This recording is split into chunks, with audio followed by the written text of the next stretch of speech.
Hello नमस्कार, welcome to this video. तो आज हम बात करेंगे पीएचडी से रिलेटेड सारी क्वेरीज की कैसे एडमिशन होता है, कितने टाइम में कर सकते हो, वगैरह वगैरह बहुत सारी जो आपकी क्वेरीज आती रहती हैं।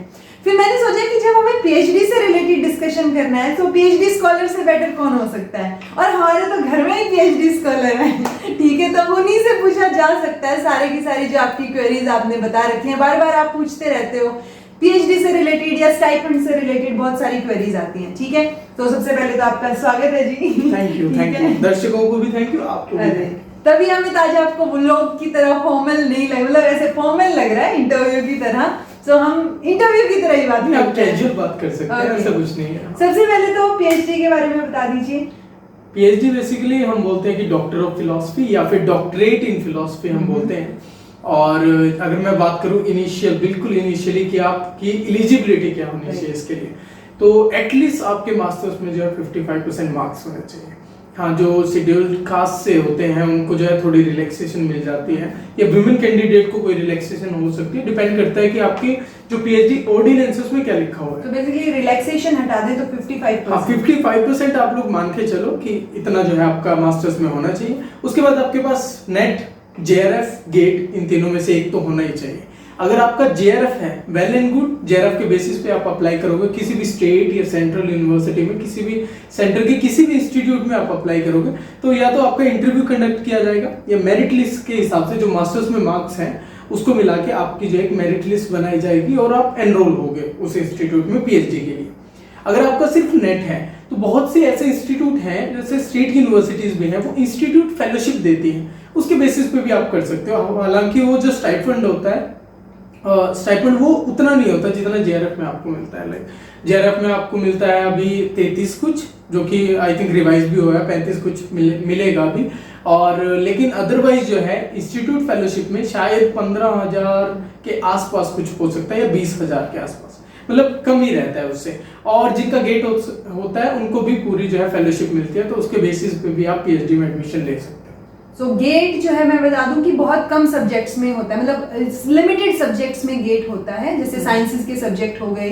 अदरवाइज इंग्लिश वगैरह में भी आजकल गेट होता है, कुछ एक पर्टिकुलर सब्जेक्ट्स हैं, लेकिन ओवरऑल देखा जाए तो नेट जेआरएफ पे रिलाई करना चाहिए। हाँ, ओवरऑल अगर देखें तो मतलब सभी फील्ड का मैं देखूं तो नेट जेआरएफ होना चाहिए। नेट के बेसिस पे भी मत सोचो आप लोग, सिर्फ जेआरएफ का टारगेट रखो, क्योंकि स्टाइपेंड जो है आपको बहुत अच्छा मिलेगा, फेलोशिप बहुत अच्छी मिलेगी। आप सब कुछ भूल के, आपकी फाइनेंशियल कंडीशन अच्छी भी ना हो जाए, एक बार जेआरएफ हो गया ना आपका, तो उसके बाद आपको सोचने की जरूरत नहीं, आपकी जो होम की कंडीशन है वो भी बेटर हो जाएंगी और आप एक डिग्री भी परस्यू कर रहे हो। क्योंकि बहुत बार ऐसा होता है नेट के बेसिस पे स्टूडेंट शुरू कर देते हैं पीएचडी और फिर वो छोड़नी पड़ती है उनको। हाँ, इतना स्टाइपेंड नहीं होता तो वक्त से लगाना, स्पेशली साइंसेस फील्ड में ऐसा होता है। और साइंसेस में तो चलो ये इंस्टीट्यूट फेलोशिप जो है वो मिल भी जाती है 10-15 हजार, बाकी ह्यूमैनिटीज में तो मैंने देखी शायद ना भी मिले, शायद ना। सो ओवरऑल आपको नेट पे और जेआरएफ पे रिलाई करना चाहिए और मेहनत करके जेआरएफ इंटीग्रेटेड लर्निंग देख के जेआरएफ इंटीग्रेटेड लर्निंग पे सारा सिलेबस है, जेआरएफ कीजिए जरूर, ठीक है।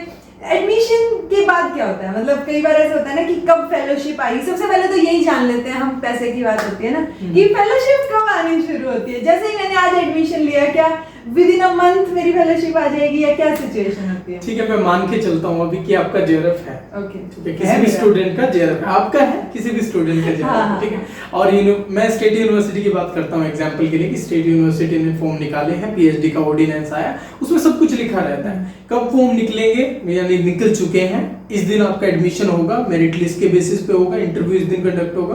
तो आपका जैसे एनरोलमेंट हो गया, यानी आपने पीएचडी की फीस जो है सबमिट कराई, आपका लिस्ट में नाम आ गया ना, फीस जमा कराई आपने, और फिर जो है आपका वो डेट ऑफ एनरोलमेंट हो गई।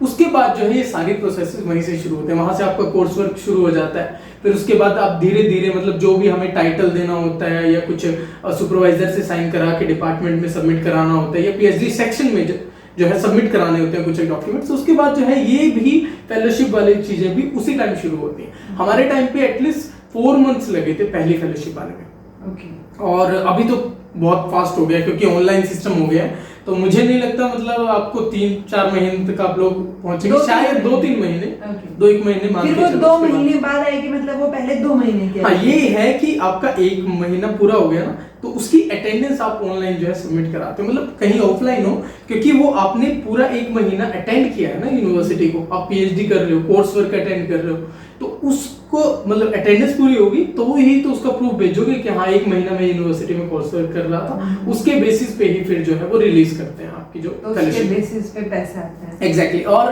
कोर्स वर्क का टेन्योर जो है एटलीस्ट ये माना जाता है कि 6 मंथ का होता है, लेकिन वो थोड़ा फ्लेक्सिबल भी रहता है university to university. Course work का आपका जब 6 महीने हो गए, 6 से 8 महीने में आपका एक एग्जाम होता है कोर्स वर्क का, और उसके लिए आपको एग्जाम के जस्ट बाद या एग्जाम से जस्ट पहले जो है आपका एक सेमिनार भी लिया जाता है, जैसे कोर्स वर्क सेमिनार हम बोलते हैं। ये सब हो जाने के बाद जो है एक प्री रजिस्ट्रेशन सेमिनार होता है, यानी स्टेट यूनिवर्सिटी की अगर मैं बात करूं तो PGBOS बोलते हैं, post graduate board of studies, जिसमें डीन ऑफ साइंसेज वगैरह भी होते हैं। वो लोग जो है फिर आपका जो है जो टाइटल है थीसिस का उसे फाइनलाइज करते हैं, मतलब आपने जो भी दिया है उसे फाइनलाइज करते हैं, एंड देन जो है आप रजिस्टर हो जाते हो। आजकल तो ऐसा भी है कि जिस दिन से आपने एनरोल किया है उसी दिन को डेट ऑफ रजिस्ट्रेशन मान लिया जाता है, लेकिन फिर भी ये सब चीजें होती हैं। ओके, सो मतलब जैसे हमने मास्टर्स में एग्जाम्स दिए होते हैं वैसे ही 6-7 महीने हमें पढ़ाया जाएगा। हाँ, आपको पढ़ाया जाएगा। उसमें 3 चीजें होती है बेसिकली। पहली चीज आप मान के चलो रिसर्च मेथोडोलॉजी, क्योंकि आपने पहले तो नहीं पढ़ी ना, और दूसरा होता है सब्जेक्ट स्पेसिफिक, लाइक मैं केमिस्ट्री से था तो ठीक है, ऑर्गेनिक केमिस्ट्री के टॉपिक्स एंड ऑल वो सब हो गए, तो वो सब्जेक्ट स्पेसिफिक पेपर हो गया। और थर्ड जो पेपर होता है उसे हम पेपर तो बोल रहे हैं, लेकिन उसमें क्या होता है कि प्री रजिस्ट्रेशन सेमिनार आप प्रेजेंट करोगे और एक साइनॉप्सिस ने बेसिकली असाइनमेंट, एक असाइनमेंट आप दोगे कि मैंने इस पे जो है लिटरेचर वर्क किया है। सो वो सब चीजें इंक्लूड होती हैं इन तीनों पेपर में। तो मतलब इस चीज की टेंशन लेने की जरूरत नहीं। कई बार होता है ना कि लिटरेचर रिव्यू कैसे करें हमें नहीं पता, या बाकी चीजें नहीं पता, सो वो ऑटोमेटिकली आपको सब चीजें समझाई जाएंगी, पहले सब चीजें सिखाई जाएंगी। अच्छा, अगर मैं मान लो मैं पीएचडी करना चाहती हूँ और मुझे जल्दी से जल्दी पीएचडी करनी है, तो मैं कितनी जल्दी, मतलब कितना कम से कम कितना टाइम तो लगेगा ही पीएचडी में? देखो मैं जनरली बात करता हूँ तो कम से कम 3 साल तो लगेंगे, कम से कम। इससे कम करना खास तौर पे स्टेट यूनिवर्सिटी, क्योंकि मुझे लगता है सेंटर में तो पॉसिबल ही नहीं होगा कि, मतलब इसको कैसे हम ब्रेक डाउन कर सकते हैं? इसको ऐसा होता है कि यूनिवर्सिटी जब भी पीएचडी ऑर्डिनेंस जारी करती है उसमें लिखा रहता है बकायदा कि आपका एक प्री रजिस्ट्रेशन सेमिनार हुआ है जिसमें सारा कुछ होने में, यानी प्री रजिस्ट्रेशन मैं बोल रहा हूँ, तो रजिस्ट्रेशन होने में ही आपका 1 साल का टेन्योर चला जाएगा। उसके बाद यूनिवर्सिटी की ये भी कंडीशन होती है पीएचडी के लिए कि आपको 3 ओपन सेमिनार देने पड़ेंगे, जिसमें सब रजिस्ट्रेशन वाला छोड़ के। आपका रजिस्ट्रेशन हो गया, आपको 1 साल हो गया, अब आपको 3 ओपन सेमिनार देने। ओपन वैसे बोल देते हैं, ऑल्दो मतलब टीचर्स ही बैठते हैं, इसमें टीचर्स बैठते हैं। यूजुअली हो सकता है कि सिर्फ जो है प्रोफेसर्स इसमें बैठे, बट कुछ स्पेसिफिक नहीं है इसके बारे में। तो एक डिपार्टमेंटल रिसर्च एडवाइजरी कमेटी होती है, DRAC बोल देते हैं हम लोग, तो वो बैठते हैं, उसके मेंबर जरूर बैठते हैं। तो प्रोफेसर तो ऑब्वियसली बैठेंगे। और जैसे आपका रजिस्ट्रेशन हो गया तो वो फर्स्ट सेमिनार को हम बोलते हैं फर्स्ट प्रोग्रेसिव सेमिनार, कि कितनी प्रोग्रेस हुई है, कितनी प्रोग्रेस हुई है, राइट। और वो आप दे सकते हो जिस दिन से आपका रजिस्ट्रेशन हुआ है ना, जिस डेट को हुआ है उसके 1 साल बाद ही आप उसे दे सकते हो, तो यानी 2 साल तो सीधा हो, राइट। अब आपके बच्चे 2 ओपन सेमिनार, उसमें जो है दूसरे ओपन सेमिनार को मैं बोल रहा हूँ सेकंड प्रोग्रेसिव सेमिनार। तो फर्स्ट प्रोग्रेसिव सेमिनार में और सेकंड प्रोग्रेसिव सेमिनार में जो है 9 मंथ्स का गैप होना चाहिए। Okay, so it's like 2 years and 9 months direct. उसके बाद जो है आप प्री थीसिस सबमिशन सेमिनार देते हो, जिसे मैं थर्ड ओपन सेमिनार, यानी थीसिस सबमिट करने से पहले। हाँ, प्री थीसिस सबमिशन सेमिनार। और वो जो है थीसिस सबमिट करने से 1 महीना पहले आपको देना पड़ता है, यानी थीसिस सबमिट करानी है मुझे तो 1 महीना पहले मुझे प्री थीसिस सेमिनार देना पड़ेगा। उसके 1 महीने बाद ही आप सबमिट कर, उसके 1 महीने बाद सबमिट कर सकते हो। तो इस ओवरऑल प्रोसेस में 3 साल तो आराम से लगते हैं। ओके, और ये भी तो हो सकता है, मान लो कोई स्लो लर्नर हो थोड़ा सा और वो उसको 5 साल हो जाए, ठीक है 5 साल हो गए क्योंकि फेलोशिप तो 5 साल तक मिल रही है, उसके बाद क्या पूरी नहीं हुई है थीसिस? ऑर्डिनेंस में ऐसा भी लिखा रहता है कि कितने साल तक का टेन्योर आपको यूनिवर्सिटी या इंस्टीट्यूट की तरफ से दिया जाएगा। जैसे अगर मैं अपनी बात करूं तो हमारे केस में जो है जिस डेट को हम एनरोल हुए थे 2018 में, तब से जो है 6 साल तक का हमारे पास पीरियड रहता है। हालांकि हमारी फेलोशिप 5 साल तक ही आनी है, उसके बाद नहीं आएगी, उसके बाद नहीं आएगी फेलोशिप, लेकिन यूनिवर्सिटी हमें 6 साल दे रही है कि पीएचडी कंप्लीट कर लो। अब 6 साल भी हो गए तब भी इतना स्लो लर्नर है, तो मतलब ऐसे केसेस होते हैं किसी भी कुछ काम अटक जाता है, कोई एक्सपेरिमेंटल चीजें अटक जाती हैं, डाटा नहीं एनालाइज हो पा रहा, कुछ ना कुछ गड़बड़ी हो जाती है बहुत बार। हाँ, सो उस केस में जो है एक्सेप्शनल केस हम उसे बोलते हैं। तो जो आपके रिसर्च सुपरवाइजर है और जो DRSC के मेंबर्स हैं वो जो है आपको रिकमेंड कर सकते हैं नेक्स्ट ईयर के लिए, लेकिन वो VC को इसके लिए रिक्वेस्ट करते हैं। फिर वाइस चांसलर आपका डिसीजन होता है कि ठीक है इसको 1 साल का और टेन्योर मिलना चाहिए या नहीं मिलना चाहिए। यूजुअली दे दिया तो यूजुअली तो जनरली मैं बोलूंगा नहीं, मतलब हाँ, बट डिपेंड करता है, अगर आप अच्छा काम कर रहे हो तो आपका सुपरवाइजर जो है रिकमेंड कर देंगे ना कि हाँ ये अच्छा कर रहा है, अभी थोड़ा बहुत काम रहता है, हो जाएगा जल्दी। उस बेसिस पे जो है वाइस चांसलर जो है ये आपको ओके, मतलब उन्होंने रिलैक्सेशन दे दिया आपको, तो जो एक्सटेंड की है आपने 5 साल तक, तो आपको सब चीजें सही मिल रही थी, आपने फीस भी भर रहे थे आप हर साल की और पैसे भी आ रहे थे, तो 5 साल के बाद तो पैसे भी नहीं आ रहे थे और आपको फिर भी एक्सटेंशन की फीस देनी पड़ेगी, और जो कि बहुत हाई होती है। ओके, यानी आप अगर एक्सटेंड करवा रहे हो तो जो पैसे मिले आप वो जाने शुरू हो। अब मैं बोलता हूँ कि अगर PhD कैंडिडेट एनुअली 20,000 रुपए फीस दे रहा है, तो जब आप एक्सटेंशन के लिए जाओगे तो हो सकता है पहला ईयर 30, दूसरा ईयर 50, बढ़ती जाएगी, जितने साल आपके बढ़ते एग्जैक्टली। तो कोशिश करो 6 साल में तो हो जाए ऑर्डिनेंस के हिसाब से, आप देख के उस हिसाब से। हाँ, मतलब 3 का टारगेट लेके चलो, 5 तक तो हो ही जाएगी, राइट। और तब तक फेलोशिप भी आ रही है, तो यू आर मतलब सेफ जोन में है आप फाइनेंशियली।